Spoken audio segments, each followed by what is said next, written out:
Oke, kalau gitu mari kita mulai.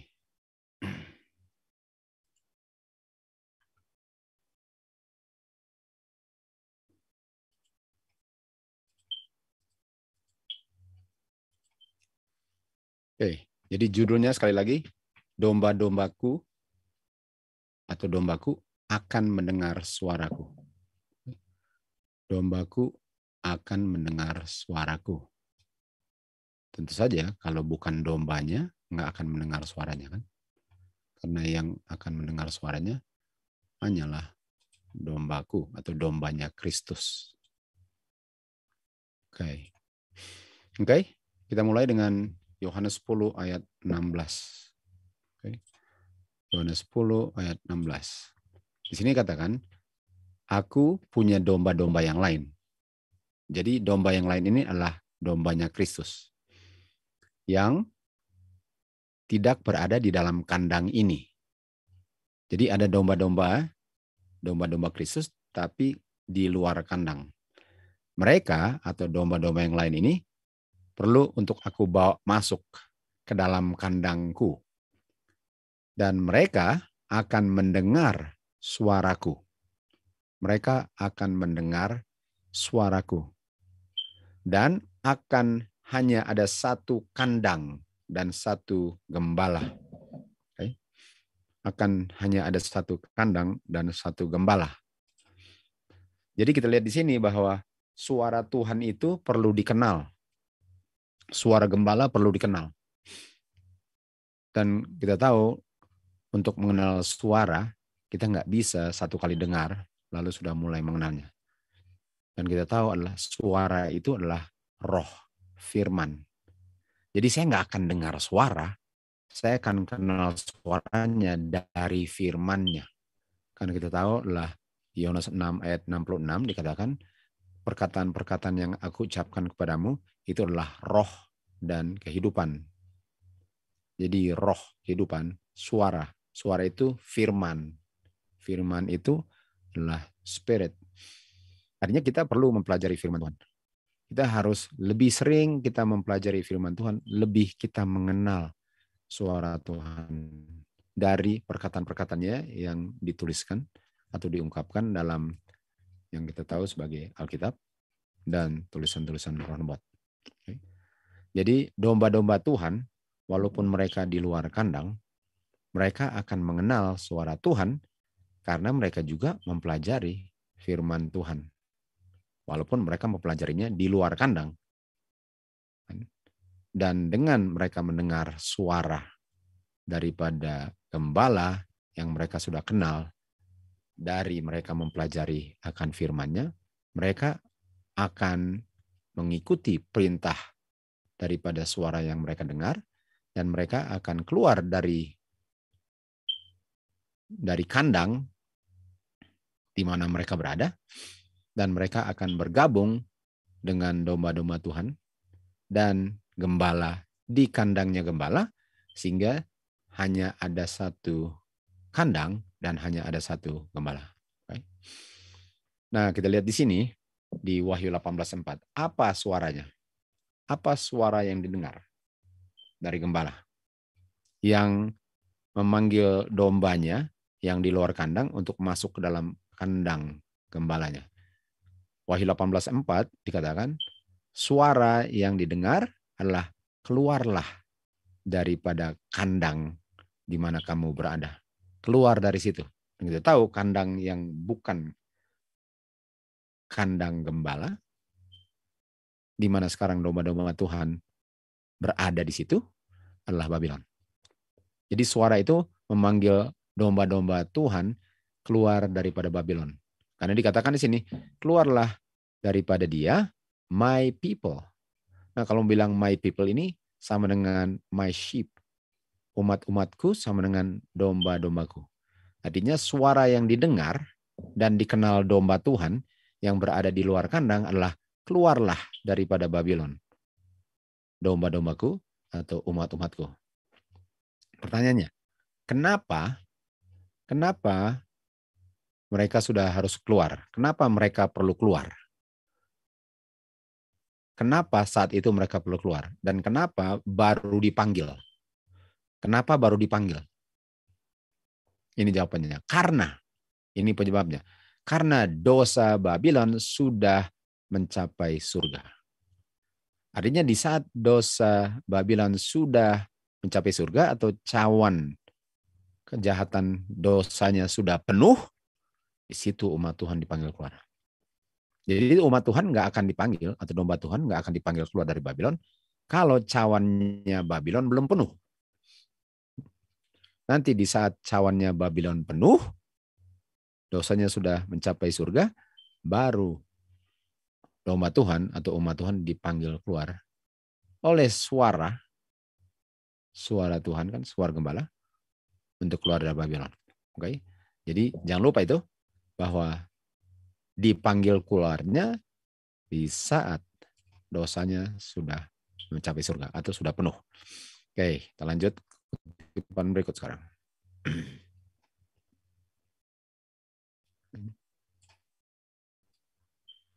Ini di Signs of the Times, Juni 12, 1893, paragraf 3 dikatakan, Nabi mengatakan, saya melihat malaikat yang lain turun dari surga. Ini yang sama dengan tadi, Wahyu 18 ayat 1, 2, 3, 4, 5.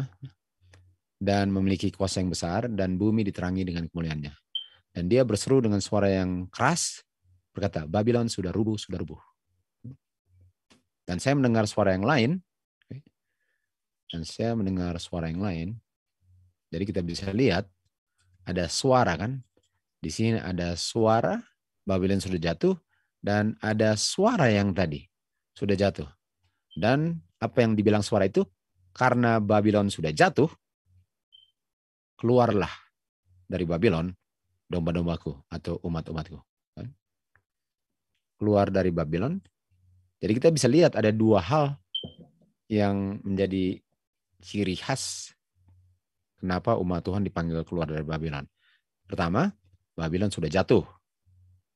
Dan yang satu lagi ialah dosanya atau cawan daripada dia punya kejahatan, dosa sudah penuh. Jadi sudah penuh cawannya sama dengan sudah jatuh.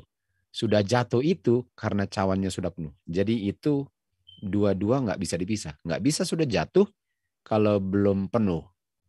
Nggak bisa penuh lalu nggak jatuh. Dua-dua itu harus terjadi, ya. Jadi umat Tuhan harus dipanggil keluar karena sudah jatuh Babylon, karena cawannya sudah penuh. Kan? Lalu ini ditanya, kapan dosanya mencapai surga atau kapan cawannya penuh? Kapan cawannya penuh? Ini pertanyaan. Artinya umat Tuhan dipanggil keluar waktu cawannya penuh. Sekarang pertanyaannya, kapan cawannya penuh? Jawabannya, waktu hukum Bapa akhirnya ditiadakan oleh badan legislasi. Okay? Jadi ini yang kita mau tekankan. Yang membuat dosa Babylon penuh, sehingga Babylon jatuh, sehingga umat Tuhan dipanggil keluar dari Babylon, ialah waktu hukum Tuhan akhirnya ditiadakan, di-made void oleh badan legislation. Kita tahu di Amerika ada 3 badan, kan? Badan executive, judicial, dan legislation. Okay.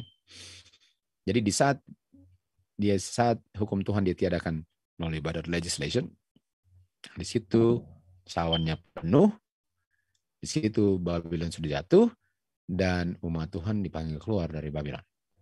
Oke. Sekarang kita lihat kutipan berikut. Jadi kita akan cari tahu mengenai badan legislation itu, ya. Kita akan cari tahu kapan terjadinya. Walaupun bukan di bagian pertama ini. Di bagian pertama ada hal yang lain yang saya mau tekankan. Badan legislasi itu nanti. Mungkin bagian ketiga atau keempat kali. Oke, sekarang kita lanjut. Pekabaran malaikat kedua dari Wahyu 14 yang kita tahu adalah ayat 8. Pertama kali dikabarkan di musim panas tahun 1844. Dan pekabaran itu ada aplikasinya lebih ditujukan kepada gereja-gereja di Amerika Serikat di saat di mana amaran penghakiman Dan kita tahu penghakiman adalah Wahyu 14 ayat 6 dan 7 kan, malaikat pertama, bahwa the judgment is come, bahwa amaran penghakiman pada umumnya sudah dikabarkan dan pada umumnya ditolak. Jadi kita tahu judgment itu, William Miller bilang bahwa Tuhan Yesus sudah mau datang. Jadi waktu dia bilang bahwa Tuhan Yesus mau datang dan kita harus tinggalkan dosa, itu ditolak kabarnya. Di mana kemerosotan moral di dalam gereja-gereja sudah sangat pesat. Tetapi pekabaran malaikat kedua yang dikabarkan 1844 tidak mencapai pengenapannya atau cawannya belum penuh. Jadi walaupun pekabaran malaikat kedua yaitu Babylon sudah jatuh, umat Tuhan belum bisa dikatakan dipanggil keluar dari Babylon karena dia punya dosa belum mencapai surga. Di 1844. Gereja-gereja pada saat itu mengalami kejatuhan moral. Jadi jatuhnya itu moral. Artinya boleh dikatakan bahwa jatuh moralnya belum komplit, kan? Bahwa Babylon fallennya belum sampai di tanah, boleh dikatakan. Artinya sampai di tanah itu sama dengan sampai di surga. Dosanya sampai di surga, jatuhnya sampai di tanah. Itu kerjasama. Sementara mereka tetap melanjutkan penolakan mereka akan kebenaran yang khusus ini untuk masa kini yang diberikan, mereka jatuhnya tambah lama tambah mendekati tanah. Tapi belum jatuh sampai tanah. Belum dibilang Babylon sudah jatuh sampai tanah. Okay. Karena kalau dikatakan Babylon sudah jatuh, itu karena dia membuat semua bangsa minum anggur murka percabulannya. Tapi dia belum membuat semua bangsa minum anggur percabulannya. Artinya dosanya belum sampai di surga, jatuhnya belum sampai ke tanah, semua bangsa belum dimabukkan oleh anggur percabulannya. Belum dia membuat semua bangsa minum anggur percabulannya. Roh kompromi dengan dunia, roh ketidakpedulian akan pekabaran-pekabaran yang menguji untuk masa ini ada di dalam gereja-gereja dan tambah lama tambah pesat di gereja-gereja yang mengaku gereja Protestan. Di seluruh bangsa-bangsa Kristen. Dan gereja-gereja ini termasuk dalam pengungkapan daripada malaikat kedua, Babylon sudah jatuh, tapi jatuhnya belum komplit, dosanya belum sampai surga, belum seluruh bangsa minum dia punya anggur murka percabulan. Walaupun Babylon sudah jatuh, tapi belum sampai tanah. Tetapi pekerjaan kemurtatan ini belum mencapai konklusinya. Jadi ada beberapa hal yang kita boleh lihat ya. Jatuhnya belum komplit, dosanya belum sampai surga, semua bangsa belum dibuat mabuk atau dibuat minum anggur murka percabulannya, kan? Dan pekerjaan kemurtatannya belum mencapai konklusinya. Jadi ada 4 hal paling kurang. Kan? Ada 4 hal yang kita lihat dan kita akan tambah nanti fornication juga, percabulan antara gereja dengan kuasa pemerintahan sipil atau state. Tapi dari sini kita bisa lihat 4 kan. Itu yang kita akan buktikan nanti. Kita akan buktikan satu persatu. Apakah ini sudah terjadi? Apakah ini sudah terjadi? Apakah ini sudah terjadi? Dan kalau terjadinya harus sama-sama. Maksudnya waktu di Wahyu 18 dikatakan Babylon sudah jatuh, umat Tuhan dipanggil keluar karena dosanya sudah sampai surga. Kalau dosa sudah sampai surga, artinya jatuhnya sudah sampai tanah, artinya semua bangsa sudah minum, artinya pekerjaan kemurtatan apostasinya sudah konklusi, artinya dia sudah bercabul, walaupun kita belum bahas percabulannya di sini. Alkitab mengatakan bahwa sebelum kedatangan Tuhan Yesus, setan akan bekerja dengan segala kuasa, tanda-tanda, dan keajaiban dengan tipuan-tipuan mujizatnya. Okay. Dan mereka yang tidak menerima the end of the law daripada kebenaran, atau mereka yang tidak menerima hukum, mereka yang hanya memelihara the letter of the law, tetapi bukan the spirit of the law, agar mereka bisa selamatkan, akan dibiarkan untuk menerima tipuan yang dahsyat. Sehingga mereka akan percaya yang bohong. Okay.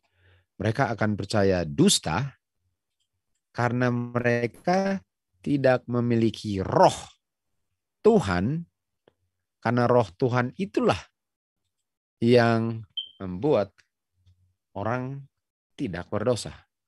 Karena roh Tuhan itulah yang membuat orang itu bisa lihat kebenaran itu, sehingga dia bisa menerimanya dan tidak dibinasakan.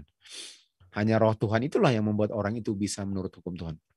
Dan kalau saya tidak memiliki roh, love adalah buah roh, dan saya tidak memiliki itu, saya nggak bisa melihat kebenaran firman Tuhan itu. Saya hanya bisa memelihara tulisan-tulisan dia punya firman Tuhan, the letter of the law, bukan the spirit of law. Dan saya akan menerima tipuan yang dahsyat, sehingga saya akan percaya yang bohong.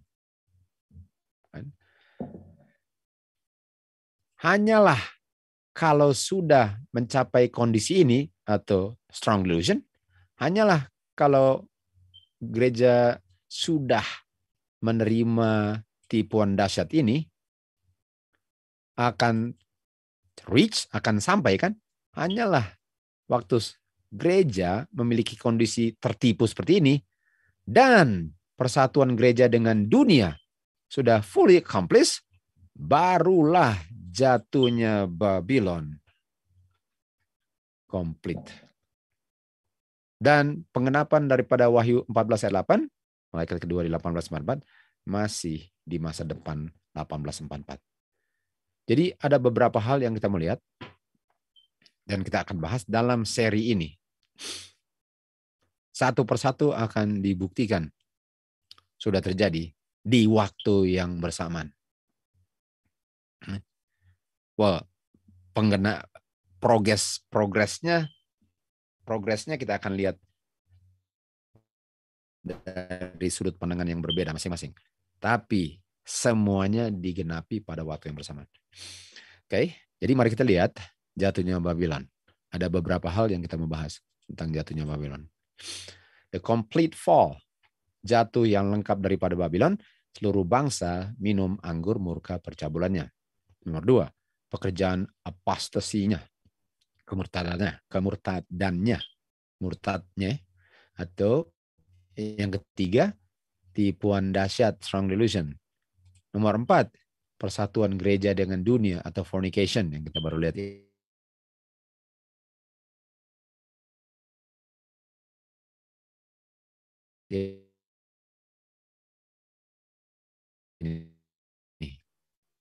Dan yang kelima, dosanya sudah sampai ke surga dengan sempurna. Ini semua harus dipenuhi, digenapi sebelum umat Tuhan di Babylon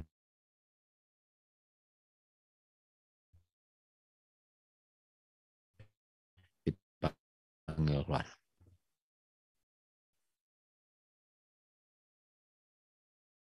Ya. Jadi umat Tuhan genapannya. Mari kita lihat pengenapannya. Oke. Walaupun kita akan fokus di satu hal dari sini. Dari 5 ini, hari ini kita akan hanya bahas salah satunya. Oke. Dan besok dan selanjutnya kita akan bahas masing-masing poinnya. Wahyu 18:1. Setelah ini saya melihat malaikat yang lain turun dari surga, memiliki kuasa yang besar, dan bumi diterangi dengan kemuliaannya. Dan malaikat ini berseru dengan suara yang keras. Ini kata voice ya kan. Yang dia bilang apa? Babylon yang besar itu jatuh. Dan jatuh. Nah kalau sudah jatuh artinya semua bangsa sudah minum. Ayat 3, dia bilang apa? Karena semua bangsa sudah minum anggur percabulannya. Sudah kan? Sudah ini. Jadi ini sudah terjadi nomor 1. Maksudnya ayat ini bilang bahwa nomor 1 sudah digenapi. Lalu dia sudah melakukan fornication. Oke? Ini fornication. 4 sudah. Nah, kita akan buktikan satu persatu. Saya hanya bilang bahwa Wahyu 18 bilang, artinya Wahyu 18 lah pengenapan daripada 55 points ini ya. Jadi katakan Babylon sudah jatuh karena semua bangsa sudah minum, nomor 1 punya poin, dan adalah tempat kediaman iblis-iblis, tempat daripada roh yang najis, sangkar burung yang kotor dan jahat. Okay? Ini semua. Lalu dibilang semua bangsa sudah minum anggur murka percabulannya. Itu nomor 1. Kalau percabulan itu nomor 4. Kan? Dan raja-raja bumi sudah melakukan percabulan dengan dia. Oke. Jadi di Wahyu 18 kita bisa lihat ada poin nomor 1 dan poin nomor 4 kita lihat di situ. Walaupun kita akan lihat yang lain lagi, kan? Semuanya saya janji, saya mau bilang semuanya terjadinya pada Wahyu 18. Wahyu 18 membuktikan semuanya terjadi. Oke. Oops. Oke. Lalu kita lihat fornication. Kita lihat fornication adalah gereja dan state bergabung. Gereja dengan kuasa sipil pemerintahan bergabung, oke? Itu fornication. Oke, lalu kita akan lanjut lagi di Wahyu 18 ayat 4 kan? Tadi Wahyu 18 ayat 1, 2, 3, 4. Lanjut. Dan ayat 5. Di sini dikatakan, dan saya mendengar suara yang lain. Kita dengar suara lagi kan? Dan suara yang lain bilang apa? Keluarlah umatku dari Babylon. Keluar. Nah, kan? Ini dia. Ini harus keluar kan? Kenapa dipanggil keluar? Karena semua bangsa sudah minum dan sudah melakukan fornication. Dan dosanya sudah mencapai surga. Jadi kita lihat 3 points di sini. 3 dari 5 sudah diungkapkan di Wahyu 18. Jadi sudah jatuh, panggil keluar, karena semua bangsa sudah minum anggur percabulan, karena hubungan church dengan state sudah terjadi, dan dosanya sudah mencapai surga, itu sebabnya jatuh dan panggil keluar. Jadi di ayat 18, di Wahyu 18 kita bisa lihat poin nomor 1 ada, poin nomor 4 ada, poin nomor 5 ada. Belum dibuktikan, hanya dilihat bahwa di Wahyu 18 sudah ada 3-3-nya. Nah, pekerjaan apostasy dengan strong delusion enggak dibilang di Wahyu 18, tapi kita akan buka di ayat-ayat dan kutipan yang lain. Akan dilihat dengan jelas semuanya, walaupun enggak dibilang di sini. Nah, kita tahu untuk gereja bersatu dengan sipil itu namanya kemurtatan. Apostasy udah pasti kan. Dan untuk minum anggur doktrin, kita tahu doktrin anggur adalah doktrin palsu, itu artinya tertipu. Tapi itu nggak mau kita tekankan di sini. Tapi kita akan buktikan semuanya dengan sangat jelas bahwa ini semua sudah lama terjadi. Oke? Dan ini ya Wahyu 18. Jadi di Wahyu 18 kita lihat pengenapan daripada Wahyu 14 ayat 8. Kita lihat di Wahyu 18 ayat 1 sampai 5. Ini kurang 5 itu sudah menunjukkan. Oke, oleh sebab itu mari kita lihat Wahyu 18 dari komentar Roh Nubuat. Untuk kita lihat apa lagi yang kita bisa lihat mengenai kriteria yang kita sedang cari. Oke, di Wahyu 18. Wahyu 18 menunjukkan kepada waktu di mana sebagai hasil penolakan akan 3 pekabaran, yaitu malaikat pertama, kedua, ketiga, gereja akan akhirnya dengan penuh mencapai kondisi yang dibilang di malaikat kedua, gitu kan? Fully rich, ini fully rich ya. Jadi kita lihat bahwa ayat 5 sudah fully rich dan dikatakan apa? Dan umat Tuhan atau domba Tuhan yang masih di Babylon atau bukan dalam kandang Tuhan akan dipanggil untuk berpisah atau dipanggil keluar dari dari lokasi di mana mereka worship. Akan dipanggil untuk berpisah. Dan kutipan ini hanya gunakan Wahyu 18 ayat 5 punya kriteria. Ini kan, dia hanya menggunakan Wahyu 5 punya kriteria untuk panggil keluar. Artinya, Wahyu 18 ayat 5 itu mencakup semuanya. Kita sudah lihat tadi, satu sudah digenapi, maksudnya satu ada di, saya belum bilang digenapi ya. Ada ciri khasnya, kriterianya ada di Wahyu 18, 1, 4, 5. Tapi 5 ini melambangkan semua. Kalau hanya bilang 5, umat Tuhan sudah dipanggil keluar. Baik? Hanya bilang 5, umat Tuhan sudah dipanggil keluar. Oke, tapi kita akan buktikan semua itu. Lalu dikatakan, ini adalah pekabaran terakhir. Nah, kalau ini pekabaran terakhir, dan kalau domba Tuhan nggak mau keluar, itu buktinya dia bukan domba Tuhan. Karena nggak bisa menunggu pekabaran yang lain kalau nggak akan ada pekabaran lagi. Artinya kalau saya sudah lihat bahwa semua pointsnya sudah digenapi, dan dengan sudah digenapi, saya tetap nggak mau keluar, dan saya masih menunggu waktunya nanti untuk keluar, sementara nggak ada pekabaran lagi, karena ini pekabaran terakhir, akhirnya saya akan binasa. Inilah pekabaran yang terakhir yang akan pernah diberikan kepada dunia dan akan menghasilkan tujuannya. Lalu dibilang sini. Jadi sudah fully reach. Poin kelima, waktu mereka yang tidak percaya kebenaran tetapi cinta dosa, 2 Tes 2:12, akan diizinkan atau dibiarkan untuk menerima tipuan yang dahsyat. Ini kan poin keberapa tadi? Poin kedua atau 3 kan? Akan menerima tipuan yang dahsyat untuk percaya yang bohong. Lalu apa? Terang kebenaran akan menyinari semua yang hatinya terbuka untuk menerima pekabaran ini. Jadi di saat dosanya sudah mencapai surga, dan di saat mereka sudah percaya bohong,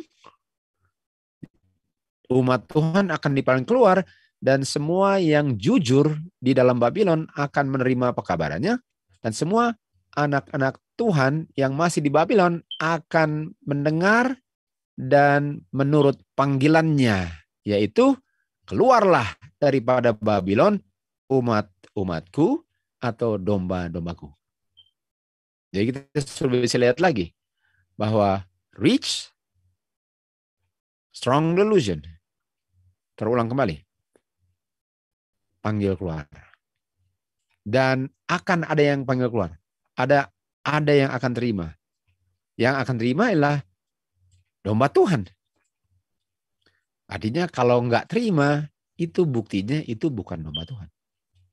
Karena yang akan mendengar dan mengerti suara Tuhan adalah domba Tuhan. Jadi terang yang akan menyinari adalah terang yang akan membuktikan kebenaran ini. Sehingga domba Tuhan akan mengenal kebenaran dan terang ini, dan mereka akan respon, mereka akan heed panggilannya, dan mereka akan keluar. Tadinya yang mengabarkannya pun harus dengan seksama mengabarkan kebenaran ini untuk bisa mereka lihat kebenarannya. Kalau yang mengabarkannya nggak lengkap, mereka nggak bisa lihat, sehingga mereka nggak akan keluar. Jadi pekabaran ini sangat penting untuk dikabarkan dengan sebaik mungkin agar bisa dilihat. Tentu saja ini pekerjaan roh, tapi tetap manusia harus nggak sembrono dalam mempersiapkan pelajarannya. Supaya orang bisa lihat dengan jelas.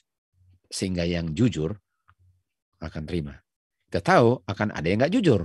Dan yang nggak jujur itu nggak pernah akan percaya walaupun benar sekalipun. Karena itulah buktinya bahwa mereka bukan domba Tuhan. Jadi pertanyaannya, apa itu strong delusion yang membuat mereka percaya bohong? Apa strong delusion? Jadi dari points-points yang tadi, ada 5 points tadi, 5 items yang kita sudah lihat, kriteria untuk jatuh dan panggil keluar. Kita mau ambil points poin ketiga ya, poin ketiga strong delusion. Jadi hari ini kita hanya akan bahas poin ketiga. Lalu besok kita akan atau pelajaran berikutnya kita akan bahas poin selain yang 3 karena kita hanya membuktikan poin nomor 3 hari ini. Oke. Jadi sebelum itu saya mau kasih tunjuk sesuatu, oke?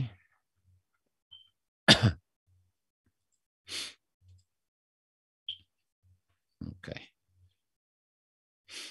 Oke, kita bisa lihat di sini bahwa di sini kita lihat ada kandang Tuhan, di sini kandang yang lain selain kandang Tuhan. Oke. Ada 2 macam kandang. Dan kita bisa lihat di kandang Tuhan warnanya hijau, di kandang yang lain ada umat Tuhan yang warnanya hijau dan warna kuning yang bukan umat Tuhan. Jadi mari lihat kriteria yang perlu dipenuhi. Oke, kita lihat di Wahyu 14 ayat 8. Di Wahyu 14 ayat 8. Babylon jatuhnya belum komplit. Jadi belum bisa dipanggil umat Tuhan keluar. Karena ini Wahyu 14, bukan Wahyu 18. Oke. Jadi Wahyu 14:8 belum komplit. Walaupun sudah Babylon, tapi jatuhnya belum sampai di tanah. Dosanya belum sampai surga, kemurtatannya belum lengkap, fornication-nya belum dibilang fornication untuk dibilang jatuh, kan? Dan dosanya belum sampai surga. Oke. Lalu apa yang terjadi? Oke, di Wahyu 18 sekarang. Karena sekarang sudah Wahyu 18, artinya jatuhnya Babylon sudah komplit. Sudah komplit. Dan kita tahu seluruh bangsa sudah minum anggur murka percabulan yang membuat komplit kan. Dan kemurtatan sudah terjadi. Untuk dibilang Babylon punya jatuh sudah komplit. Dan strong delusion, tipuan besar sudah terjadi. Dan terjadi fornication, hubungan gereja dengan sipil sudah terjadi. Dan dosanya sudah mencapai surga. Sudah semua. Ini yang membuat Babylon sudah jatuh dengan komplit. Dan apa yang harus terjadi berikut? Tentu saja umat Tuhan harus dipanggil keluar. Umat Tuhan harus dipanggil keluar. Dan di saat umat Tuhan dipanggil keluar, kita sudah tahu siapa yang akan keluar. Bukan yang warna kuning, yang warna hijau. Betul. Warna hijau keluar. Warna hijau akan keluar. Kenapa? Karena dia adalah domba Tuhan yang mengenal suara daripada yang memanggilnya. Yang mengenal firman Tuhan, mengenal roh Tuhan, mempelajari firman Tuhan, dan dia kenal suara yang dia perlu dengar. Oke? Jadi itu adalah bagaimana keluarnya domba Tuhan dari kandang yang bukan kandang Tuhan. Oke, jadi sekarang kita akan lanjut untuk mempelajari bagian daripada strong delusion. Apa itu strong delusion yang membuat umat Tuhan dipanggil keluar? Oke.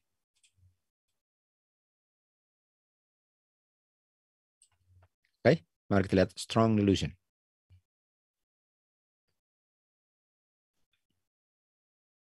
Oke. Di sini dikatakan, dengan semua tipuan, di mana yang tertipu itu binasa, karena mereka tidak menerima the love atau roh, buah roh atau hasil pekerjaan roh daripada kebenaran, kan? Karena mereka tidak memiliki righteousness of God, karena mereka tidak memenuhi the end of the law. Oleh sebab itu, Bapa akan mengirim tipuan besar agar mereka sekarang percaya yang bohong. Agar mereka percaya yang bohong. Jadi yang bohong dibilang benar, yang benar dibilang bohong. Ini namanya strong delusion. Nah pertanyaannya, apa itu strong delusion yang membuat Babylon jatuh? Di mana umat Tuhan dipanggil keluar. Apa itu strong delusion? Oke. Di early writings 261 paragraf pertama dikatakan, saya melihat bahwa Bapa ada anak-anaknya yang jujur. Ah, ini other sheep kan, domba yang lain. Di antara nominal Adventist dengan gereja-gereja yang sudah jatuh, yang mana kita tahu itu bukan kandangnya. Jadi ada umat Tuhan, domba Tuhan di kandang yang bukan kandang gembala, yaitu Kristus. Dan kandang yang bukan gembala punya kandang itu adalah gereja Advent nominal dan gereja-gereja yang sudah jatuh, fallen churches yang lain. Dan sebelum laknat atau kutuk Daniel 12 ayat 1 dicurahkan, pendeta-pendeta dan anggotanya akan dipanggil keluar dari gereja nominal Adventist dengan gereja-gereja yang sudah jatuh. Dan akan dengan senang menerima kebenaran. Lihat ini ya. Kenapa mereka senang terima kebenaran? Karena mereka receive the love of the truth. Jadi mereka memiliki roh yang sama sehingga mereka mencintai kebenaran. Dan kalau memang kebenarannya didengar, mereka akan terima. Tetapi yang sudah tertipu, mereka akan tolak yang benar karena yang benar sudah jadi salah dan yang salah sudah jadi benar. Dan itu adalah tipuan delusion yang sangat keras. Jadi mereka dengan senang menerima kebenaran karena mereka receive the love of the truth. Setan tahu ini. Setan tahu bahwa umat Tuhan, domba Tuhan yang masih di luar kandang, di nominal Adventist dengan fallen churches akan dipanggil keluar. Setan tahu. Jadi sebelum panggilan keluar ini terjadi, kan, sebelum loud cry, seruan nyaring daripada malaikat ketiga, sebelum dipanggil keluar atau amaran terakhir diberikan, setan membangkitkan satu excitement atau revival, reformasi. Dia akan membuat reformasi di badan-badan agama ini, Adventist nominal dengan gereja-gereja yang jatuh. Agar mereka yang sudah tolak atau mereka yang tidak menerima the love of the truth, kan, mereka pikir bahwa roh Bapa masih bekerja dalam mereka. Setan mengharapkan untuk menipu, ya, kata lain tipu apa? Delusion. Delusion. Setan mau menipu. Setan harap untuk menipu. Delusion. Ini strong delusion. Dan umat Tuhan yang cinta kebenaran nggak bisa tertipu karena they receive the love of the truth. Dan dia mau menipu yang honest. Yang kita tahu honest adalah domba Tuhan. Nggak bisa domba Tuhan tertipu karena ini persoalan menerima the love of truth atau tidak. Dan membuat mereka berpikir bahwa roh Tuhan masih bekerja dalam gereja-gereja ini. Nominal Adventist dengan gereja yang lain. Jadi kalau berpikir, nah sekarang saya tanya, kalau dia pikir seperti di Daniel 7 ayat 25, 7:25, dikatakan bahwa dia pikir untuk merubah times dengan laws. Tapi apakah dengan dia pikir dia sudah rubah? Enggak. Jadi dengan saya pikir bahwa roh Tuhan ada di sini, apakah itu artinya roh Tuhan berada di sini? Enggak. Artinya mereka sudah apa? Sudah tertipu. Karena mereka nggak bisa mengenal roh Tuhan. Kalau yang mereka pikir roh Tuhan bukan roh Tuhan. Itu namanya strong delusion. Untuk nggak bisa membedakan roh Tuhan dengan roh iblis, untuk nggak bisa membedakan buah-buah roh Tuhan, buah roh Tuhan dengan buah roh kegelapan, itu tipuan besar. Untuk bilang bahwa pekerjaan Tuhan Yesus itu adalah pekerjaan setan, dan pekerjaan setan itu pekerjaan Tuhan, itu strong delusion. Karena mereka tidak keep the end of the law. Mereka tidak memiliki the righteousness of God. Mereka tidak memenuhi the righteousness of the law. Tetapi terang akan menyinari. Lihat ya. Lihat ini. Terang akan menyinari. Kita lihat di sini kan tadi. Terang akan menyinari. Di mana tadi kita lihat ada terang menyinari. Ini kan the light of the truth will shine. kebenaran terang, dan pekabaran ini apa? Come out over my people. Ini terang kebenaran. Jadi waktu setan mau tipu, umat Tuhan mengabarkan terang. Come out over my people. Dan hasil pekabaran terang itu, atau suara itu, semua yang jujur akan tinggalkan gereja-gereja ini. Fallen churches. Dan nominal Adventist, walaupun dibilang fallen churches, nominal Adventist sudah fall juga kan. Dan mereka bergabung dengan remnant. Artinya umat Tuhan di akhir zaman namanya remnant. Jadi, apakah domba Tuhan yang bukan di kandang Tuhan, mereka tahu suara Tuhan waktu dipanggil keluar dengan melihat bukti-bukti kebenaran. Ya, itu sebabnya judulnya adalah domba Tuhan akan mendengar suara Tuhan. Domba Tuhan mengenal suara Tuhan, gembalanya, sehingga mereka akan mengikuti kemanapun domba panggil. Karena mereka kenal suara gembala mereka. Kalau gembala bilang tinggal di tempat, tinggal di tempat. Kalau gembala bilang keluar, mereka akan keluar karena mereka hidup berdasarkan setiap firman yang keluar dari mulut Tuhan. Bukan, oh tapi kayaknya, enggak ada kayaknya. Itu bukan suara Roh Kudus kalau kayaknya. Jadi, untuk tidak berada dalam kandang satu gembala ini ialah untuk berada di Babylon. Dan Babylon tadi adalah nominal Adventist dengan gereja-gereja lain yang jatuh selain nominal Adventist. Itu dia. Jadi, apa itu strong delusion? Well, nomor satu, walaupun ini bukan satu-satunya bukti ini ya, tapi salah satu bukti bahwa strong delusion adalah mereka nggak bisa membedakan roh Bapa dengan yang bukan. Karena mereka nggak mau keluar, karena mereka bilang, oh roh Bapa kerja di sini kok. Padahal itu bukan roh Bapa.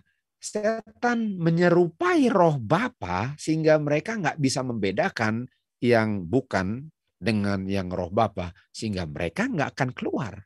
Sementara domba Tuhan, karena mereka mengenal roh Bapa, mereka mengenal buah-buahnya, mereka mengenal cara bekerjanya, mereka mengenal firman-Nya, mereka akan lihat bahwa ini bukan roh Bapa, dan itu sebabnya mereka akan mendengar, menurut, dan keluar dari gereja-gereja yang adalah Babylon jatuh ini. Nah, sekarang itu salah satu tipuannya. Enggak mengenal roh Bapa. Mari kita lanjut. Dan oleh sebab ini, Bapa akan mengirim tipuan dahsyat agar mereka bisa percaya. Dan tipuan dahsyatnya apa? Spiritisme adalah bohongan, a lie. Spiritisme adalah a lie. Jadi strong delusionnya apa? Spiritisme. Sama, dan artinya sama dong. Waktu firman Tuhan bilang, roh Tuhan kan, firman Tuhan, roh Tuhan. Waktu firman Tuhan bilang, jangan makan, kamu akan mati. Hawa percaya yang lawannya roh Tuhan, seakan-akan itu roh Tuhan. Karena waktu setan melalui ular bilang, kamu kalau makan nggak akan mati, itu yang dia percaya. Padahal itu bertentangan dengan firman Tuhan. Artinya dia sudah percaya roh setan sebagai kebenaran. Sama dengan yang tadi. Mereka percaya bahwa yang di dalam gereja itu, atau bangunan yang dibilang gereja adalah roh Tuhan, padahal enggak. Roh kebenaran. Mereka nggak bisa membedakan roh yang benar dan roh yang salah. Strong delusion. Artinya spiritisme adalah strong delusionnya. Dan spiritisme ini kita bisa lihat di saat kita melihat tipuan awal di Taman Eden. Great lie. The great lie. Tipuan besar. Yang dibilang apa? Kamu, walaupun kamu makan, kamu nggak akan mati. Kamu tidak akan sungguh-sungguh mati. Ini strong delusion. Ini yang membuat gereja jadi Babylon dan umat Tuhan dipanggil keluar, dosa mencapai surga, jatuhnya sampai di tanah, apostasy, dan fornication. Ini yang menghasilkannya. Dan kita sudah lihat bahwa Hawa, gereja, wanita, melambangkan gereja, bukankah dia lebih percaya akan raja yang dibuang dari surga daripada raja semesta alam? Apakah dia lebih percaya daripada kuasa yang dibuang dari surga daripada bahasa Alkitab yaitu the husband atau kepala gereja? Itu fornication. Banyak beribu-ribu potong kepalanya, potong kepalanya, dan hasilnya anggotanya atau tubuhnya tanpa Kristus sebagai kepalanya. Artinya ribuan orang menolak Kristus, sekarang anggotanya tanpa Kristus. Dan mereka sekarang dituntun oleh yang bukan tubuh, yang bukan kepalanya, yaitu Kristus. Siapa yang menuntun mereka sekarang? Setan. Dengan saya menolak roh Tuhan, setan yang tuntun saya. Dengan saya berpikir bahwa Tuhan bekerja, roh Tuhan, roh Bapa bekerja dalam gereja, saya sebenarnya sedang dituntun, di-guide oleh roh setan. Itu strong delusion. Nggak bisa membedakan antara baik dan jahat. Nggak bisa membedakan antara roh Tuhan dan roh setan. Spiritisme. Okay. Dan kita mau lihat apa strong delusion. Spiritisme, oke?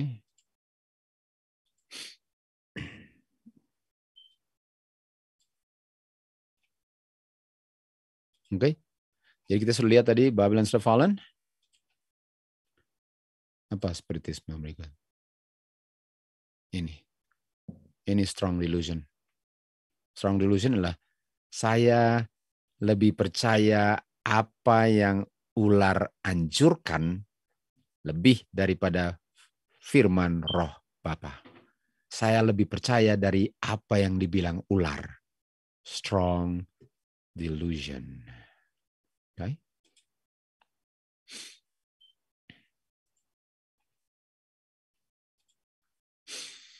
Oke, kita lanjut ke kutipan berikut.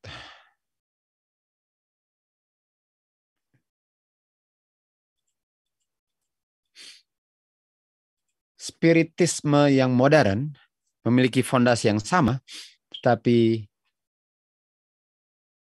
revival atau dibangkitkan kembali dan sekarang namanya witchcraft atau sembah iblis. Jadi spiritisme sama dengan witchcraft, sama dengan sembah iblis yang dilarang Tuhan. Sudah dibilang di dalam firman Tuhan bahwa di akhir zaman ada orang-orang yang akan tinggalkan iman dan mereka akan percaya roh-roh yang menggoda mereka. Doktrin-doktrin iblis. Rasul Paulus di 2 Tesalonika mengatakan bahwa pekerjaan khusus setan ini dalam pekerjaan spiritisme sebagai satu event, sebagai satu peristiwa yang akan terjadi pas sebelum kedatangan Tuhan Yesus datang kedua kali. Bukankah kita tahu di GC 594 dan Matius 24:35 dikatakan apa tandanya? Tandanya adalah apa? Salah satunya apa? Spiritisme. Spiritisme. Dan dibilang Kristus kan? Kristus, tapi Kristus berbulu domba, tapi dalam 94 bilang katakan bahwa peristiwa sebelum tutup pintu. Kan? Peristiwa. Jadi spiritisme ini adalah salah satu tanda bahwa Tuhan Yesus sudah datang. Dan di saat gereja sudah percaya spiritisme, Babylon sudah jatuh, umat Tuhan pengen keluar.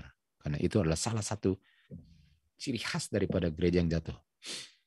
Bicara tentang kedatangan Tuhan Yesus kedua kali, dia menyatakan bahwa ini akan bekerja dengan kuasa setan, kuasa, tanda-tanda, dan mujizat-mujizat. 2 Tesalonika 2:9. Dan Petrus menjelaskannya sebagai satu bahaya yang akan dihadapi gereja di akhir zaman. Akan ada nabi palsu yang membuat Israel berdosa. akan ada guru-guru palsu yang akan keluar dari jalur kebenaran. Dan mereka akan menyangkal, ini apa menjadi ini? Mereka akan menyangkal, mereka akan menyangkal Tuhan yang telah memberi, Tuhan Yesus Kristus yang telah memberi mereka dengan darah mereka, dan mereka akan mengikuti jalan-jalan mereka yang sangat berbahaya, yang jahat ini. Di sini Rasul menunjukkan salah satu karakteristik daripada guru-guru spiritualis ini.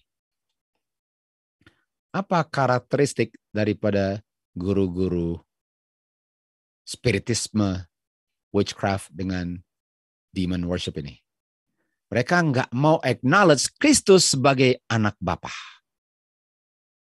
Jadi kalau mereka nggak bilang bahwa Kristus itu bukan anak Bapa, itu adalah demon worship, itu adalah spiritisme, itu adalah witchcraft, itu adalah strong delusion, yang adalah salah satu dari 5 poin yang membuktikan bahwa gereja sudah menjadi Babylon dan sudah jatuh dan dosanya sudah mencapai ke langit surga. Di saat mereka tidak mau mengakui bahwa Kristus adalah anak Bapa. Okay? Siapa yang menipu? Siapa yang penipu? Siapa yang penipu ini? Yang penipu adalah dia yang menyangkal bahwa Yesus adalah Kristus. Dan Kristus adalah apa? Anak Bapa. Dia adalah antikristus. Dengan saya tidak mengaku bahwa Kristus anak Bapa, saya adalah antikristus. Saya menyangkal Bapa dan anak. Barang siapa menyangkal anak, dia tidak memiliki Bapa. Spiritisme ialah menyangkal Kristus, menyangkal Bapa dan anak. Dan Alkitab bilang itu adalah manifestasi daripada antikristus. Artinya, untuk bilang bahwa Tuhan Yesus bukan anak Bapa, itu antikristus, itu sembah setan, itu spiritisme, itu witchcraft. Itu strong delusion. Itu semua. Okay. Mari kita lihat berikut ini. Okay. Jadi kita lihat ini apa namanya? Strong delusion, witchcraft, demon worship, antichrist. Ini dia. Di Eden mulainya kan.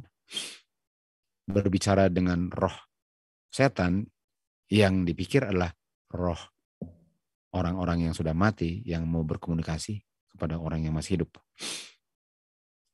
Strong delusion. Okay.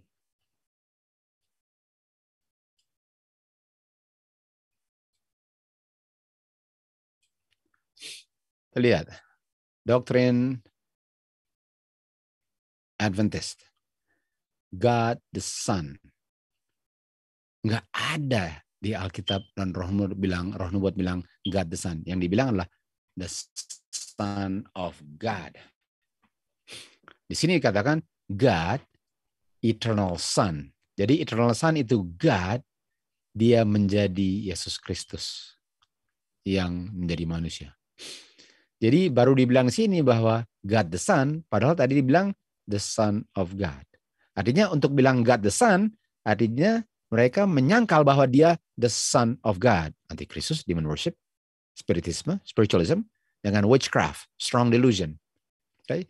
Dibilang apa? Forever, selalu dia benar-benar God. Bukankah dibilang di Wahyu 17, John 17:3, Thou art the only true God, Bapa. Di sini dikatakan Tuhan Yesus truly God. Jadi bisa dikatakan bahwa ini strong delusion. Ini spiritualism, witchcraft, antichrist. Karena menyangkal bahwa Tuhan Yesus anak Bapa. Okay. Mari kita lihat di Council of Churches. God adalah Bapanya Kristus. Kristus adalah anaknya Bapa. Oke. Di sini dikatakan anak adalah God. Artinya anak posisinya sama dengan Bapa. Artinya dia bukan anaknya. Sementara di sini dikatakan God adalah Bapanya Kristus, Kristus adalah anaknya Bapa. Apakah sudah strong delusion? Sudah. Kisah 8:36, 37, 38. Sementara mereka dalam perjalanan, mereka sampai ke tempat di mana banyak air, dan seorang sida-sida berkata, lihat, di sini ada air.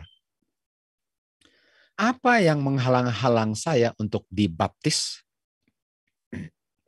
Ayat 37. Dan Philip berkata, kalau kamu percaya dengan segenap hatimu, kamu boleh dibaptis. Dan dia bilang, saya percaya. Apa yang kamu percaya? Saya percaya bahwa Yesus Kristus adalah anak Bapa. Lalu dia dibaptis. Artinya, bisa nggak orang dibaptis kalau nggak percaya Tuhan Yesus adalah anak Bapa? Nggak bisa. Kalau dibaptis pun nggak tertulis namanya di surga. Karena dia menyangkal Bapa dan anak, dia percaya spiritisme, dia demon worship, dia witchcraft, dia strong delusion. Orang yang dibaptis harus percaya bahwa Tuhan Yesus adalah anak Bapa. Ini dia punya ciri khas. Artinya, apakah yang mengaku gereja, yang percaya bahwa Tuhan Yesus bukan anak Bapa, tapi mengambil nama anak walaupun dia bukan, apakah itu Babylon sudah jatuh, dosa sudah sampai di surga, jatuhnya sudah sampai di bumi, strong delusion, fornication, dengan apostasy? Sudah. Apakah umat Tuhan sudah perlu dipanggil keluar dari badan organisasi yang mengajarkan hal yang bertentangan dengan kebenaran? Sudah lama. Sudah harus dipanggil keluar. Dan umat Tuhan yang masih di dalam gereja yang bukan gereja Kristus, apakah mereka akan mendengar suara panggilan dengan bukti-bukti yang jelas, yang akan lebih jelas lagi akan dikabarkan? Iya. Tapi yang akan keluar hanya domba Tuhan. Karena kalau bukan domba Tuhan, mereka nggak bisa lihat kebenaran yang bukan main jelas benarnya. Karena memang bukan domba Tuhan. Oke. Kita lanjut. Mari kita lihat bukti-bukti. Mari lihat bukti-bukti di Alkitab ya. Bahwa Tuhan Yesus anak Bapa. Oke. Jadi kita harus banyak saksi bahwa Tuhan Yesus anak Bapa. Banyak saksi. Ibrani 12:1. Oke, nomor 1. Bapa yang bilang ini. Bapa bilang di Matius 3:17. Ini adalah anakku yang kukasihi. Oke. Kalau dia bukan anaknya, kenapa Bapa bilang dia anaknya? Oke. Itu Bapa yang bilang. Tuhan Yesus yang bilang sekarang, aku adalah anak Bapa. Yohanes 10:36. Setan bilang, kalau kamu anak Bapa, setan pun tahu dia anak Bapa. Karena dia mau anak Bapa menggunakan kuasa yang manusia yang mau ditolong nggak bisa gunakan. Malaikat-malaikat yang jatuh. Dia bilang apa? Jesus, engkau son of God. Malaikat-malaikatnya setan pun bilang dia anak Bapa. Nebukadnezar. Saya lihat bentuk yang keempat seperti anak Bapa. Nebukadnezar bilang anak Bapa. Murid-murid. Mereka datang ke laut dan sembah dia dan bilang, engkau adalah anak Bapa. The son of the living God. Okay? Murid-murid. Dan kita tahu, di Petrus kan bilang itu juga kan.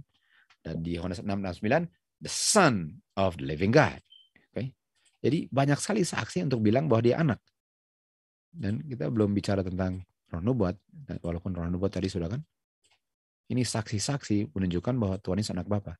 Jadi kalau saya menyangkal bahwa Tuhan Yesus anak Bapa, bukankah itu strong delusion-nya?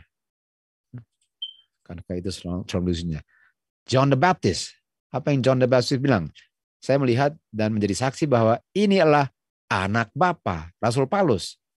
Dia berkhotbah di sinagog bahwa dia adalah anak Bapa. Nah, kita lihat sini ya. Petrus. Kita tahu Petrus Matius 16 dia bilang apa? Engkau adalah Kristus, anak Bapa yang hidup. Yohanes 23:1. Anak Bapa, Nathaniel. Engkau adalah anak Bapa. Yang tadi lagi, Philip dengan sida-sida. Yesus Kristus adalah anak Bapa. Jadi kalau Yesus Kristus anak Bapa, dan benar-benar anak Bapa, dengan roh nubuat anak Bapa, dan kalau saya bilang bahwa dia bukan anak Bapa, saya sudah terima strong delusion. Saya sudah percaya yang bohong. Hingga saya Babylon jatuh. Umat Tuhan perlu keluar dari badan yang mengaku Tuhan Yesus bukan anak Bapa. Okay. Ini dia punya bukti. Walaupun baru sedikit. Terus lagi. Markus. Awal daripada Injil Kristus, anak Bapa. Centurion. Kita tahu centurion orang Roma. Dan orang-orang di kayu salib. Mereka bilang, sesungguhnya ini adalah anak Bapa. Matius 27:54. Sesungguhnya ini adalah anak Bapa. Ini adalah anak Bapa. Jadi, kalau saya bilang bahwa Tuhan Yesus bukan anak Bapa, kalau saya bilang bahwa Tuhan Yesus itu bukan anak Bapa, apa yang terjadi? Yang saya bilang adalah, saya sudah Babylon fallen. Dan umat Tuhan sudah perlu keluar dari badan yang bilang itu. Oke? Oke. Bentar ya. Yang harus diperbaiki di sini. Sebentar. Sudah hilang saya punya mouse tiba-tiba. Oke, kita lanjut. Sekarang kita ke Wahyu 18:23. Di sini katakan, terang lilin tidak akan menyinari engkau lagi, suara bridegroom dan bride tidak akan didengar lagi di dalam engkau, dan pedagang-pedagang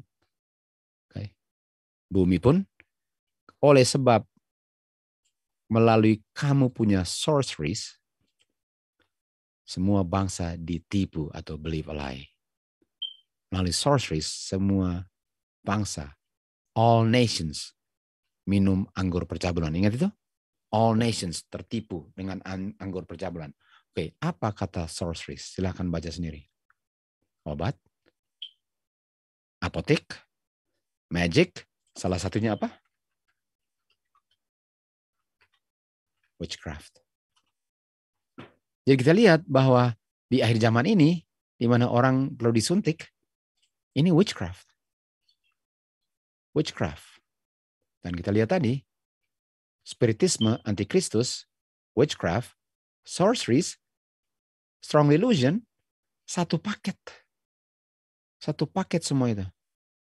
Dan ini yang membuat Babylon jatuh. Jadi sebelumnya Babylon ini membuat jatuh, bukan membuat Babylon, ini membuat Babylon jatuh. Karena sudah percaya akan sorceries, farmasi. Dan mari lihat sini ya. Di farmasi ini ada G5332. Kita lihat di 5332 dibilang yang fearful, yang nggak percaya, yang keji, yang pembunuh, yang pelacur, yang sorcerers, penyembah berhala, semua pembohong akan mengambil bagian mereka di danau yang terbakar dengan api dan belerang. Inilah kematian kedua, kekal. Dan sorcerers itu akan dibinasakan kekal setelah 1000 tahun dengan api. G5332. Apa sorcerer? Apa sorcerers? Sorcerer lah orangnya yang kasih obatnya. Orangnya. Jadi ini yang dikasih, ini yang kasih. Dia punya sorcery adalah bahan yang diberikan oleh sorcerer. Ini semua akan dibinasakan. Nah, mari kita lihat apa strong delusion-nya. Hampir semua bentuk sorcery, ancient, dan witchcraft Itu berdasarkan percaya di mana kita bisa berkomunikasi dengan orang mati, roh setan. Jadi spiritisme. Dan mereka yang melakukan arts daripada necromancy, kita tahu necromancy adalah untuk berkomunikasi dengan roh daripada yang dibilang orang-orang sudah mati. Artinya orang-orang yang sudah mati nggak mati, walaupun mati. Kamu sebenarnya nggak sebenarnya mati, setan bilang. Dan mereka memperoleh pengetahuan tentang hal-hal yang belum terjadi. Jadi mereka bisa bilang apa yang belum terjadi karena dibilang oleh setan. Jadi necromancy, witchcraft, sorcery, pharmakia, magic, believe a lie, strong delusion. Semua ini membuat Babylon jatuh. Jadi strong delusion adalah apa? Nggak bisa membedakan roh Tuhan dengan roh iblis. Sehingga mereka pikir ini roh Tuhan. Sehingga mereka nggak mau keluar dari gereja. Yang dibilang gereja, padahal itu bukan roh Tuhan. Sama dengan 1844, ada orang-orang yang sembah di Ka'bah, di sanctuary, mereka pikir Tuhan, padahal yang mereka sembah setan. Itu adalah strong delusion. Lalu apa? Nggak percaya bahwa Tuhan itu anak Bapa. Ketiga, percaya sorceries, necromancy, witchcraft. Ini semua bikin strong delusion. Ini semua strong delusion. Okay. Kejadian 3 dan 4. Dan ular bilang kepada wanita, kamu sebenarnya nggak sungguh-sungguh mati. Tubuh kamu mati, tapi roh kamu melayang-melayang. Dan roh kamu bisa berkomunikasi dengan orang yang masih hidup tubuhnya. Ini necromancy. Dan jadi Hawa ditipu dengan spiritisme. 1 Timotius 2:14 bilang wanita Hawa ditipu. Jadi Hawa ditipu. Delusion. Strong delusion. Tuhan Yesus bilang, Bapa bilang, melalui anak tentu saja, Yesaya 46:10, Tuhan mengungkapkan yang akhir dari yang awal. Kalau yang awal, Hawa tertipu dengan spiritisme necromancy, dengan strong delusion, dengan witchcraft, dengan magic, dengan sorcery, dengan konsep farmakia, dengan ular. Di akhir zaman, Wahyu 18:3, di akhir zaman, melalui sorceries lah, necromancy, semua itu, witchcraft, semua nations atau denominations, semua, all nations, ingat salah satu kriteria all nations, tertipu, strong delusion, believe a lie. Okay. Nah, artinya kalau semua nation sudah tertipu, artinya yang tertipu siapa? Siapa yang tertipu dengan spiritisme? All nations. Okay. All nations. Apa all nations? Mari kita baca. 17 MR 81 paragraf 4. Bapak ada gereja. Bukan gedung-gedung gerejanya. Bukan yang ditetapkan negara gerejanya. Bukan berbagai macam denominations. Denominations. Artinya gereja-gereja yang mengaku gereja Tuhan yang adalah denominations, seluruh nations yang terima sorceries, semua telah minum anggur murka cawan daripada Babylon. Semua. The nation. Sementara itu bukan gereja. Gereja adalah orangnya. Orangnya. Yang kita tahu, di mana roh Tuhan berdiam dalam dia, itu gerejanya. Bukan denominations. Makanya yang denominations bukan gereja Tuhan, itu yang tertipu. Semua nations telah tertipu. Lanjut. Saya melihat bahwa umat Tuhan harus sangat mengerti present truth yang mereka peroleh dari firman Tuhan. Mereka harus mengerti orang mati itu seperti apa. Apakah ada rohnya melayang-melayang atau tidak. Karena roh-roh iblis akan muncul kepada mereka, mengaku mereka adalah saudara-saudara mereka yang sudah mati. Dan setelah itu, roh itu yang berbicara, yang mengaku sebagai saudara mereka, yang sudah mati tapi rohnya masih hidup, you shall not surely die, akan bilang kepada mereka bahwa hari Sabat sudah dirubah. Bahwa hari Sabat sudah dirubah. Dan semua doktrin-doktrin yang bukan berdasarkan Alkitab. Salah satunya, hari Sabat akan dirubah. Artinya, ini strong delusion, ialah apa? Sabat dirubah. Kenapa? Karena saya akan percaya yang bohong. Kalau saya sudah percaya roh setan, saya akan percaya apa saja yang setan bilang, termasuk hari Sabat sudah dirubah. Strong delusion. Dan akan bekerja mujizat untuk membuktikan yang mereka bilang benar. Umat Tuhan harus siap untuk bisa melawan atau bisa tidak didobrak oleh roh-roh ini dengan kebenaran firman Tuhan, bahwa orang yang mati nggak tahu apa-apa. Dan mereka yang muncul yang mengaku sebagai orang mati tapi rohnya hidup adalah roh-roh iblis. Artinya, apakah gereja-gereja nominal Adventist dan fallen churches, mereka pikir ini roh Tuhan, padahal ini roh iblis. Dan kalau mereka pikir ini roh Tuhan, jangan heran kalau di gereja-gereja itu satu kali klak, roh itu akan bilang bahwa saya sudah rubah hari Sabat ke hari Minggu. Kita harus dipenuhi pikiran kita dengan present truth dan mempersiapkan untuk memberikan alasan kenapa kita punya kepercayaan dan pengharapan kita dengan lemah lembut, dengan penuh dengan hormat pada orang lain. Kita harus mencari hikmat dari surga agar kita bisa berdiri di hari error dan delusion. Delusion. Artinya, delusionnya adalah orang-orang sudah percaya roh setan dan pikir bahwa di gereja ada roh Kristus, makanya nggak akan keluar dari situ. Ngapain mau keluar kalau di sini roh Tuhan bekerja, padahal itu roh iblis. Mereka sudah nggak bisa bedakan lagi.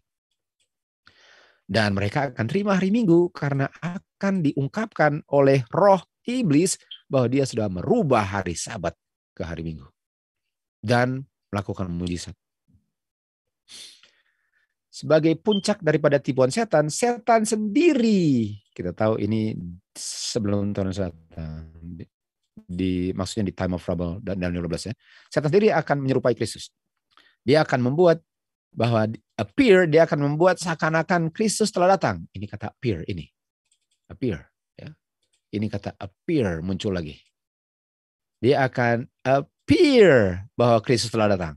Jadi kalau orang, mereka yang appear kepada mereka sebagai roh setan tapi bilang Sabat diganti, inilah dia akan datang untuk appear. Appear artinya membuat dirinya seakan-akan dia Tuhan. Atau mereka pikir bahwa ini roh Bapa akan muncul sebagai Kristus. Dan dibilang, Kristus telah datang, Kristus telah datang.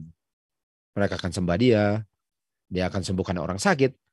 Lalu dia bilang, dia telah rubah hari Sabat ke hari Minggu. Dan orang-orang yang tidak mau menguduskan hari Minggu akan dibilang orang-orang yang mengkhianati atau menghujat namanya. Dengan gak mau dengar karena Tuhan sudah rubah. Kenapa kamu masih berbakti hari Sabat?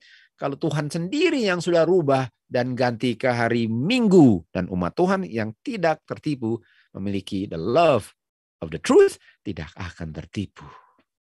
Dan yang tertipu adalah yang receive not the love of the truth.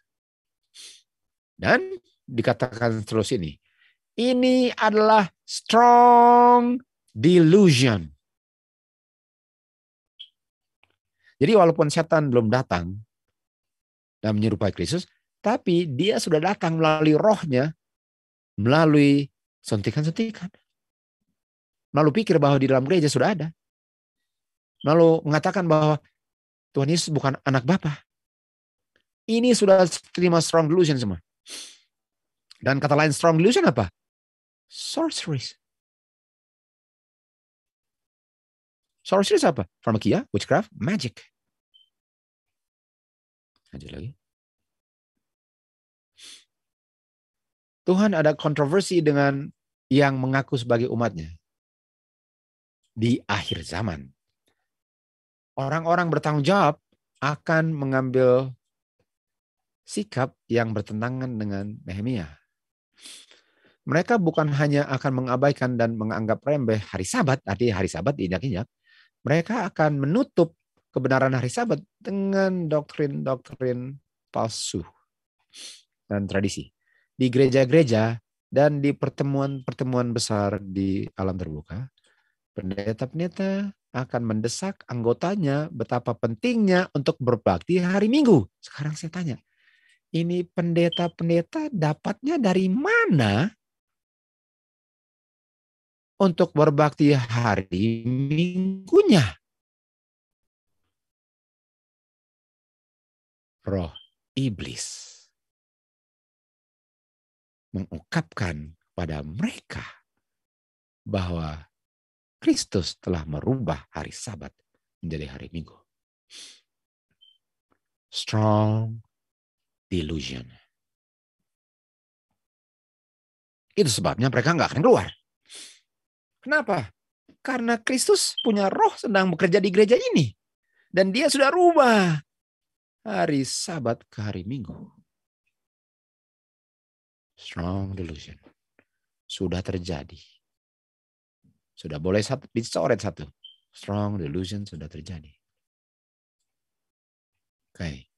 Mari kita lanjut sekarang.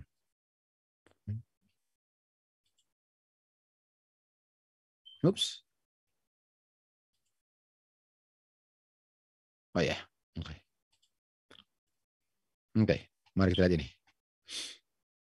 Ini strong delusion. Okay. Ini strong delusion. Kalau sudah terima sorceries. Strong delusion. Apalagi strong delusion. Adventist Health Hospital memberikan 850 C19 suntikan dalam 2,5 jam setelah gagal kulkas. Tunggu, ini sorcerer. Ini sorcerer yang berikan sorcery. Yang dibilang akan terbakar. Ini dia, strong delusion. Sudah strong delusion? Sudah, bukan main. Strong delusion, Adventist Health. Ini dia. Mereka rekomendasi suntikan C19. Mereka merekomendasi dan menjalankan pemberian sorceries. Mereka sebagai sorcerer. Strong delusion. Strong delusion. Kata lain delusion apa? Witchcraft, spiritualism, a lie,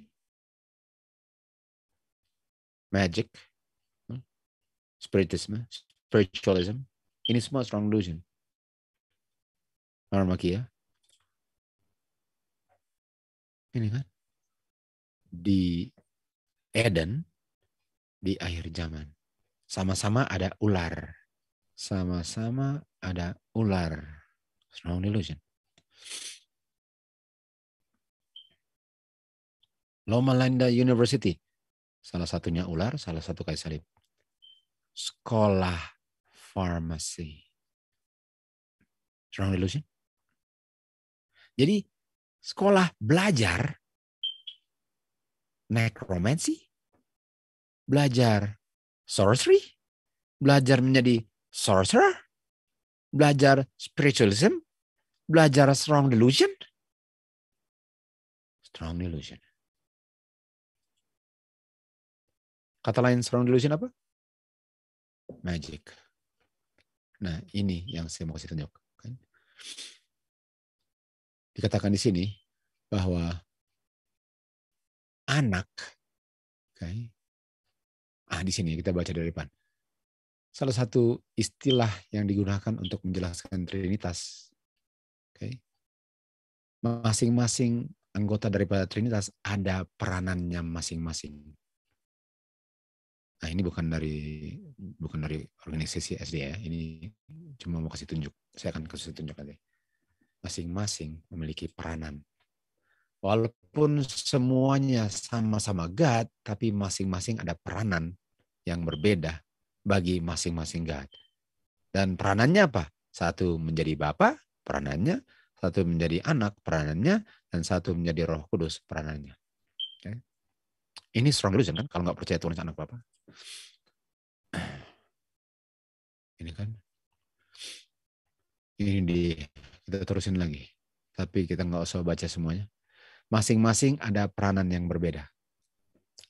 Masing-masing mereka ada peranan, walaupun sama-sama God, tapi masing-masing peranannya berbeda.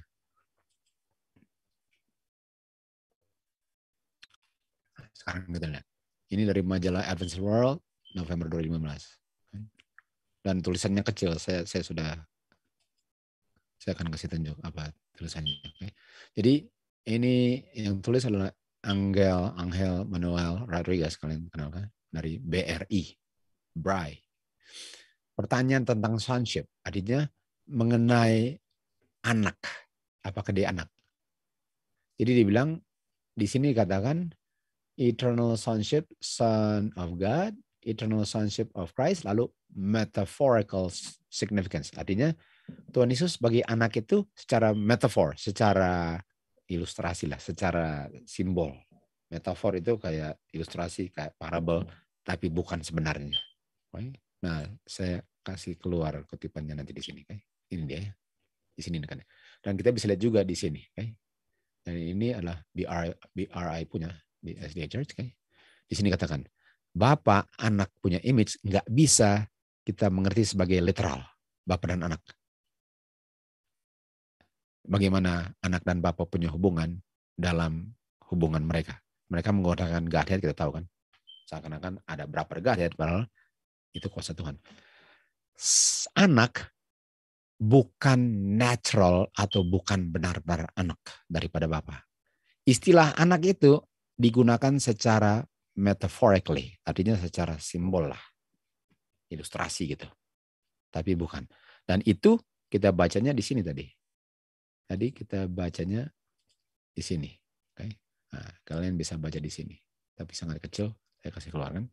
Jadi apakah anak Bapa dikatakan anak Bapa? Enggak. Dan kalau dia bukan anak Bapa, itu apa? Strong delusion. Terus lihat, itu strong delusion. Jadi apakah organisasi Advent sudah strong delusion?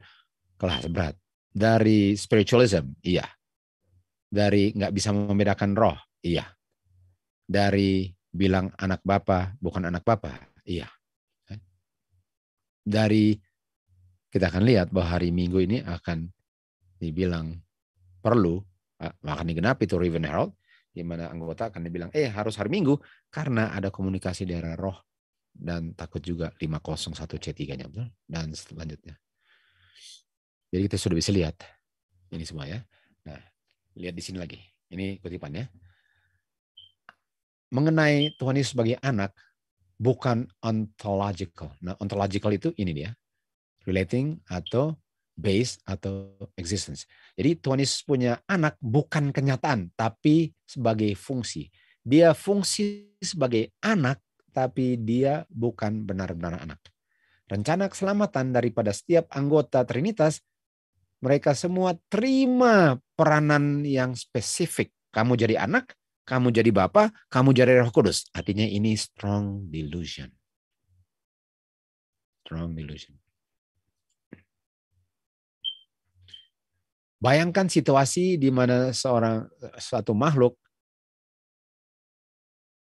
yang kita datang, yang kita tahu sebagai Bapa, God, Bapa, datang untuk mati untuk kita. Jadi dibilang gini ya, coba bayangkan Bapa, God, Bapa datang untuk kita. Lalu yang satu lagi itu yang kita kenal sebagai Tuhan Yesus tinggal di surga. Lalu apa? Nggak ada yang berubah. Nggak ada yang berubah. Mau siapa saja yang datang nggak berubah. Karena kalau bilang Bapa yang datang, dia bukan Bapa. Dia peranan Bapa. Kalau bilang anak yang datang, apa bedanya dengan Bapa yang datang? Kalau Bapa bukan anak dan anak bukan Bapa. Nggak ada yang akan berubah. Kecuali kita akan memanggil masing-masing dengan nama yang kita biasa gunakan untuk yang lain. Artinya, oh kamu anak ya? No, saya Bapa. Oh, kamu anak. Karena yang datang anak. Oh iya, betul. Yang tinggal di sana, Bapa. Betul. Jadi kalau kamu yang tinggal, lalu dia yang datang, dialah yang jadi anak sekarang. Dan kamu yang datang, kalau kamu tinggal, kamulah Bapa.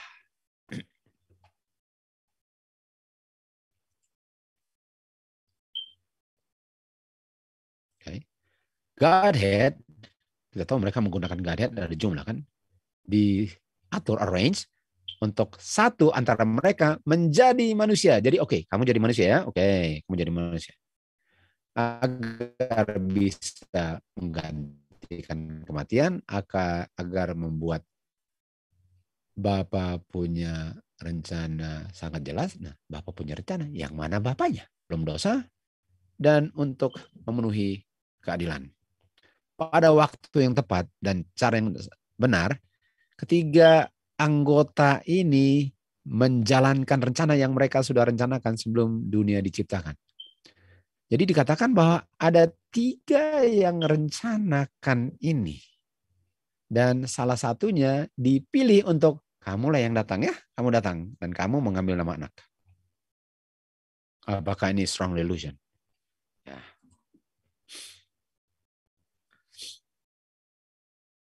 Gospel Commission Matius 8 memerintahkan jiwa-jiwa dibaptiskan dalam nama Bapa, nama Anak, dan nama Roh Kudus. Matius 8 kan? Jadi tutup doa atau blessing berkat daripada menggunakan nama 3 ini, okay? Kita lihat di sini the apostolic benediction lists the 3 and names Christ first. Dia gunakan nama Kristus duluan. Okay? Jadi kita lihat bahwa Rasul Paulus gunakan nama Kristus duluan. Padahal di sini dikatakan kalau baptis nama Bapa, nama Anak, Roh Kudus. Tapi kita lihat Rasul Paulus gunakan nama duluan. Nah, lihat ini contohnya. 2 Korintus 3:19. The grace of the Lord Jesus Christ, Jesus, God, Holy Ghost. Kenapa ini Bapa dulu, Anak, Roh Kudus, lalu ini Anak, Bapa, Roh Kudus? Ini jawabannya. Rasul Paulus biasanya menempatkan nama Bapa pertama, tapi dia putar sekarang. Bagi dia, dan J.R.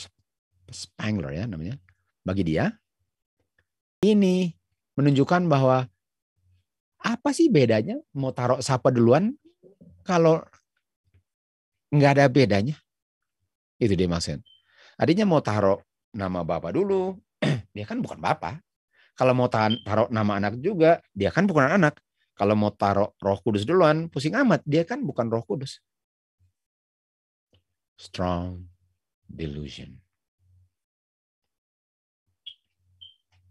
Bisa dikonklusikan dari Alkitab bahwa waktu yang dibilang Godhead merencanakan pada saat dulu kali mereka juga mengambil posisi tertentu untuk menjalankan yang mereka sudah siapkan untuk rencana itu. Wow, artinya kamu jadi Bapa ya? Oke. Kamu jadi anak? Oke. Artinya saya Roh Kudus. Oke. Itulah rencana kita. Strong delusion. Nah, kita sekarang ke Adventist Review. Tapi saya akan kasih tunjuk kutipannya karena ini terlalu kecil untuk kalian lihat. Adventist Review. Lalu ditandatangani, dia bilang apa? Dia bilang, sincerely your brother. Okay? Ini waktu presidennya Robert Falkenberg.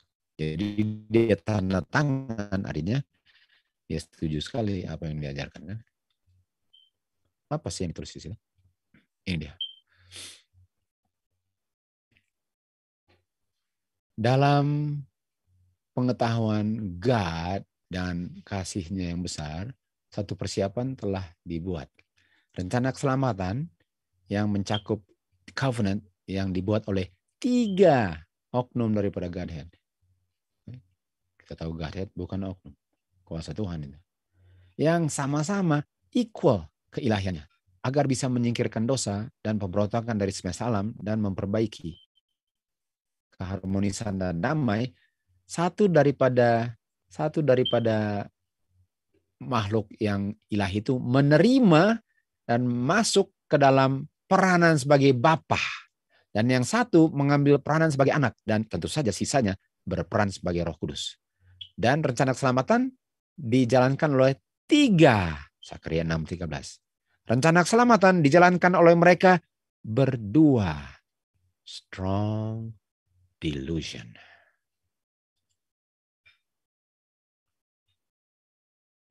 Enggak jelas bahwa persoalan teks menjadi persoalan, hanya waktu satu mengasumsi bahwa pengertian literal, benar-benar eksklusif, literal. Interpretasi dari kalau dibilang Bapa itu benar Bapa, anak benar anak, firstborn benar-benar firstborn, only begotten benar-benar only begotten, begotten benar-benar begotten, dan so forth. Artinya persoalannya ialah kalau kamu benar-benar mengartikan ini secara literal. Kalau anak, itu bukan anak. Bapa, sebenarnya bukan Bapa. Buah sulung, itu bukan buah sulung. Satu-satunya begotten monogenes, itu bukan monogenes satu-satunya. Monogenes, itu bukan. Artinya, dari mana saya tahu apa yang benar kalau semuanya sepertinya sandiwara? Kalau sudah dibilang. Artinya semua yang Tuhan bilang, jangan makan. Bukan itu artinya. Artinya nggak apa-apa makan. Let us keep the feast. No, itu artinya let us not keep the feast. Betul? Strong delusion. Itu literalism itu figuratif atau metaphorical. Artinya simbol itu. Waktu bilang tentang person of Godhead, bilang tentang Father, itu figuratif. Itu simbol, peranan. Waktu bilang anak, peranan. Firstborn, peranan. Only begotten, itu semua peranan. Dan bisa nggak orang bilang bahwa Alkitab, penulis Alkitab, waktu dia bilang the only true God dan one God the Father, kamu bisa nggak terima bahwa itu artinya? Dia satu-satunya Bapa yang benar. Bukan itu artinya. Dia cuma satu God Father. Itu bukan artinya. Artinya bukan itu. Strong delusion.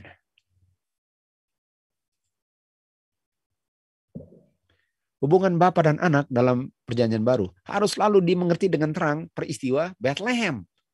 Artinya dia waktu dibilang anak, waktu jadi manusia. Tapi bukan berarti bahwa dia nggak ada sebelum jadi manusia. Waktu sebelum manusia dia bukan anak.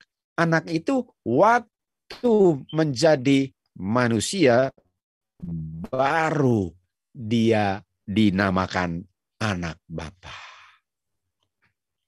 Strong delusion.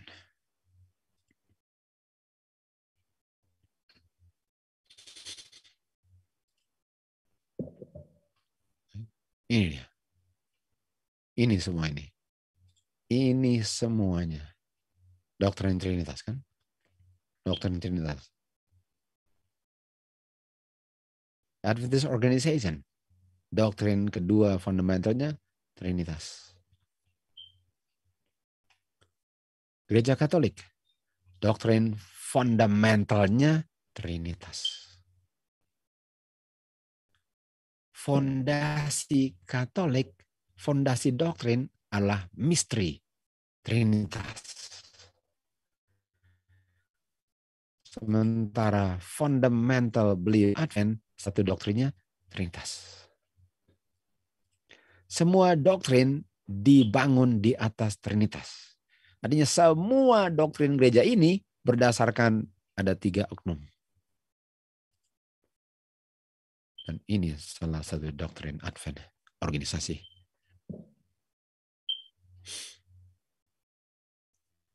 Strong delusion. Mystery. Trinitas, central mystery. The most fundamental. Yang paling fundamental, yang paling dasar adalah doktrin Trinitas. Dan siapa Trinitas misteri? Misteri Babylon. Babylon lah misterinya. Jadi, apakah ada doktrin Babylon di fundamental belief-nya? Apakah sudah terima strong delusion? Artinya dosanya sudah sampai di surga. Sudah jatuh ke tanah. Sudah apostasinya penuh. Sudah vocation. Sudah bergabung dengan sipil kisah belajar. Walaupun delusion. Strong delusion. Mystery Babylon the Great. Okay.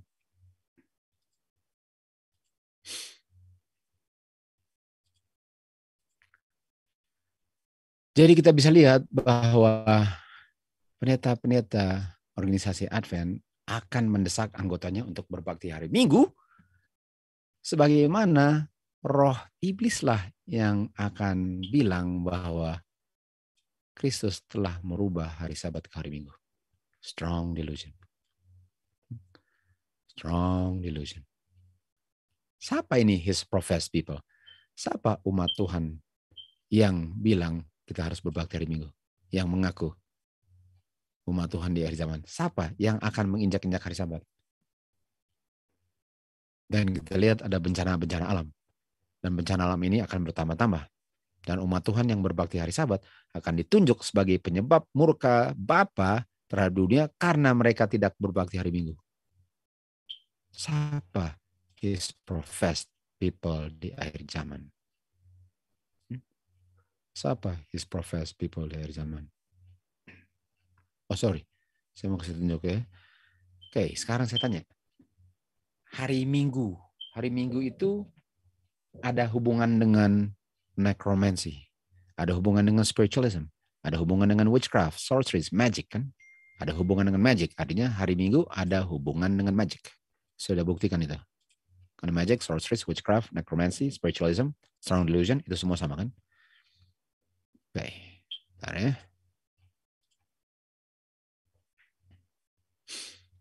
Oke. Mari kita lihat selanjutnya.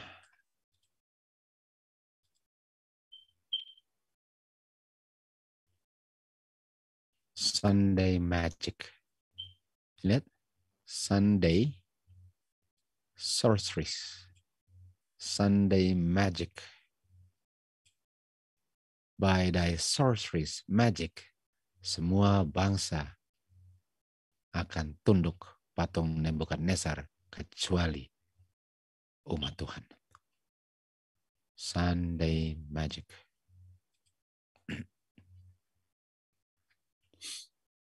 Jadi pertanyaannya, apakah sudah strong delusion? Jawabannya resounding yes. Bukan main sudah strong delusionnya. Mari kita lihat. Siapa professed people? Siapa his professed people? Seventh-day Adventist. God's professed people. Mendesak anggotanya untuk berbakti hari Minggu sesuai dengan anjuran the spirit of devils. Karena mereka sudah terima strong delusion dan believe a lie. Okay? Sudah believe a lie. Jadi mari kita lihat konklusinya sejauh ini dari strong delusion. Kita bisa lihat ya. Komplit jatuh daripada Babylon. Semua bangsa minum anggur murka percabulan, apostasy, strong delusion, persatuan gereja dan dunia, fornication, dan hukum Tuhan ditiadakan melalui badan legislasi sudah tercapai. Kita sudah buktikan item ketiga, strong delusion sudah terjadi. Besok dan selanjutnya, atau pelajaran berikut dan selanjutnya, kita akan buktikan sisa 4-nya satu persatu. Sampai semuanya dibuktikan. Inilah pelajaran kita untuk hari ini. Sampai kita bertemu besok. Atau di pelajaran berikut.